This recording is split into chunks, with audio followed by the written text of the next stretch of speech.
वंदे मातरम।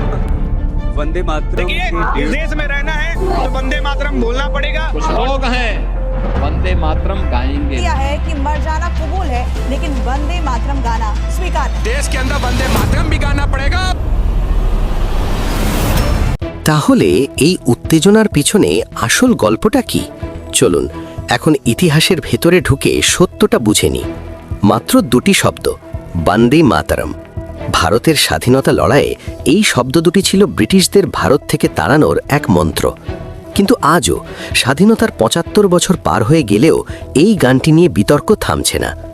কেন অনেক মুসলিম জয় হিন্দ বা ভারত মাতা কি জয় বলতে কোনো অসুবিধে প্রকাশ করে না, কিন্তু বন্দে মাতরম বলতে গেলেই আপত্তি জানান? এটা কি শুধুই মুসলিমদের জেদ, না দেশপ্রেমের অভাব, নাকি এর পেছনে রয়েছে গভীর কোনো ধর্মীয় বিশ্বাস এবং ইতিহাসের এক লুকোনো অধ্যায়? আজকের ভিডিওতে আমরা কোনো প্রোপাগান্ডা নয়, ইতিহাসের ধুলো ঝেড়ে আসল দলিল এবং ধর্মভিত্তিক কারণগুলো জানব। ১৯৩৭ সালে জওহরলাল নেহেরু এবং রবীন্দ্রনাথ ঠাকুর কী সিদ্ধান্ত নিয়েছিলেন? সংবিধান সভার দলিলে কি লেখা আছে? চলুন সত্যটা খুঁজে বের। ইতিহাসের শুরুটা ১৮৭০-এর দশকে।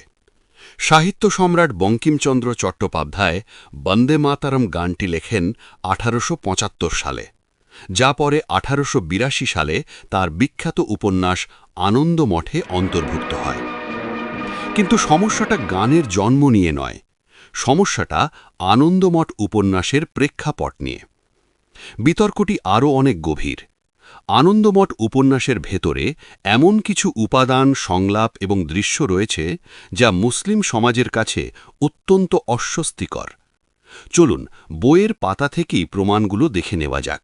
আগেকার দিনে কেউ মুসলিম ধর্ম গ্রহণ করলে তাদের মাথা থেকে সম্পূর্ণ চুল কাটতে হতো। উপন্যাসে মুসলিম চরিত্রদের প্রায়শই অপমানজনক নেড়ে শব্দে সম্বোধন করা হয়েছে। যারা দেশমাতার জন্য লড়াই করত তাদের ভারত মাতার সন্তান বলা হতো। আর এই সন্তান দলদের প্রধান লক্ষ্যই দেখানো হয়েছে মুসলিম শাসনের অবসান ঘটানো।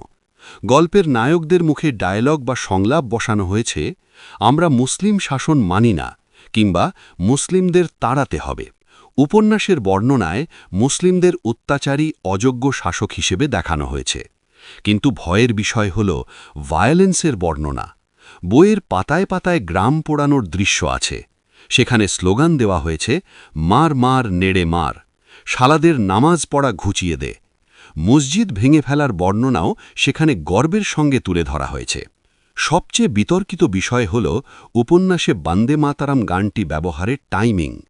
ভবানন্দ যখন এই গানটি গাইছিলেন তখন তার উদ্দেশ্য ছিল দেশকে বিধর্মীদের হাত থেকে মুক্ত করা, আর এখানে বিধর্মীদের বলতে সরাসরি মুসলিমদের ইঙ্গিত করা হয়েছে। অর্থাৎ উপন্যাসের প্রেক্ষাপটে এই গানটি ছিল মুসলিম নিধনের যুদ্ধের চিৎকার। সেই জন্য ঐতিহাসিকভাবে মুসলিমরা মনে করেন যে গান একসময় তাদের বিরুদ্ধে যুদ্ধের মন্ত্র ছিল, সেই গান গাওয়া তাদের অস্তিত্বের বিরোধী। উপন্যাসের শেষে আমরা দেখি এক অদ্ভুত রাজনৈতিক বার্তা।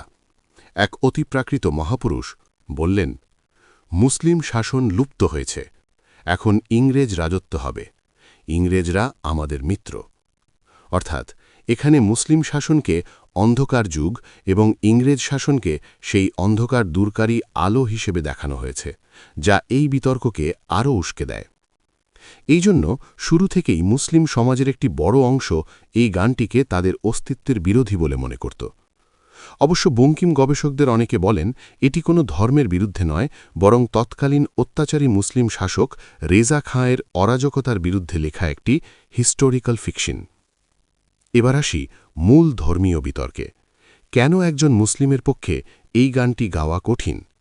এর উত্তর লুকিয়ে আছে গানের কথা এবং ইসলামের মূল ভিত্তি এক সত্যবাদের মধ্যে। বন্দে মাতরম শব্দের অর্থ মা, আমি তোমাকে পূজা করি।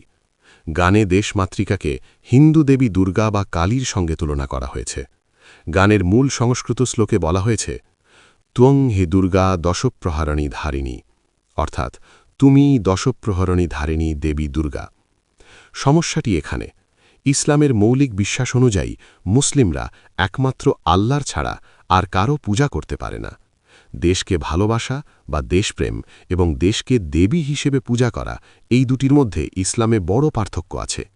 যখন দেশকে একটি দেবী বা মূর্তির রূপ দেওয়া হয় তখন সেটি ইসলামের দৃষ্টিতে শিরক হিসেবে গণ্য হয়। তাই আপত্তিটা দেশপ্রেম নিয়ে নয়, আপত্তিটা পূজা কনসেপ্ট নিয়ে। এই বিতর্ক আজ নতুন নয়। 1937 সালেই এই বিতর্ক চরমে পৌঁছায়। ইন্ডিয়ান ন্যাশনাল কংগ্রেস তখন একটি কমিটি গঠন করে, যার নেতৃত্বে ছিলেন জওহরলাল নেহরু, মাওলানা আবুল কালাম আজাদ, সুভাষচন্দ্র বসু এবং পরামর্শদাতা হিসেবে ছিলেন স্বয়ং রবীন্দ্রনাথ ঠাকুর। রবীন্দ্রনাথ ঠাকুর তখন স্পষ্ট জানিয়ে দেন যে গানটির সাহিত্যিক মূল্য অসাধারণ এবং সুর হৃদয়গ্রাহী, কিন্তু তিনি এটাও স্বীকার করেন যে একটি নির্দিষ্ট ধর্মের দেবদেবীর উল্লেখ থাকায় অন্য ধর্মের মানুষদের এটি গাইতে বাধ্য করা উচিত নয়। ফলাফল, কংগ্রেস একটি ঐতিহাসিক সিদ্ধান্ত নেন। তারা ঠিক করে বন্দে মাতরমের শুধুমাত্র প্রথম দুটি স্তবক গাওয়া হবে যেখানে প্রাকৃতিক সৌন্দর্যের বর্ণনা আছে এবং কোনো দেবীর উল্লেখ নেই, বাকি অংশটুকু বাদ দেওয়া হবে। এই ট্রাঙ্কেটেড বা কাটছাঁট করা সংস্করণটি জাতীয় স্তরে গাওয়ার জন্য গৃহীত হয়। 1905 সালের বঙ্গভঙ্গ রদ আন্দোলনে বন্দে মাতরম ছিল প্রধান স্লোগান। হিন্দু মুসলিম নির্বিশেষে অনেকেই তখন এই স্লোগান দিয়েছিলেন ব্রিটিশদের তাড়াতে। কিন্তু 1940-এর দশকে মুসলিম লীগ এবং মোহাম্মদ আলী জিন্না এই গানটিকে হিন্দুকরণের প্রতীক হিসেবে চিহ্নিত করে এর তীব্র বিরোধিতা শুরু করেন। এটি ধীরে ধীরে রাজনৈতিক হাতিয়ারে পরিণত হয়। 1947-এ দেশ স্বাধীন হল। এবার প্রশ্ন, জাতীয় সঙ্গীত কি হবে, জনগণমন নাকি বন্দে মাতরম? 1950 সালের 24 জানুয়ারি সংবিধান সভার শেষ অধিবেশনে ড রাজেন্দ্র প্রসাদ একটি বিবৃতি দেন। তিনি বলেন, জনগণমন হবে ভারতের জাতীয় সঙ্গীত, ন্যাশনাল অ্যান্থেম, তবে বন্দে মাতরম, যা স্বাধীনতা সংগ্রামে ঐতিহাসিক ভূমিকা পালন করেছে, সেটিকেও সমমর্যাদা দেওয়া হবে এবং এটি হবে ভারতের জাতীয় গান, ন্যাশনাল সং। লক্ষ্য করুন, বন্দে মাতরমকে জাতীয় সঙ্গীত করা হয়নি, বরং জাতীয় গানের বিশেষ মর্যাদা দেওয়া হয়েছে, যাতে বিতর্ক এড়িয়ে এর ঐতিহাসিক গুরুত্ব রক্ষা করা যায়। ভারতীয় সংবিধানে নাগরিকের উপর এই গান গাওয়ার কোনো আইনগত বাধ্যবাধকতা নেই। তাহলে সারমর্ম কি? এক পক্ষ মনে করেন এই গান ভারতের স্বাধীনতার অবিচ্ছেদ্য অংশ এবং সংস্কৃতির প্রতীক। অন্য পক্ষ, বিশেষ করে অনেক মুসলিম মনে করেন দেশকে ভালোবাসা মানেই তাকে পূজা করা নয়। তারা দেশকে ভালোবাসেন, কিন্তু তাদের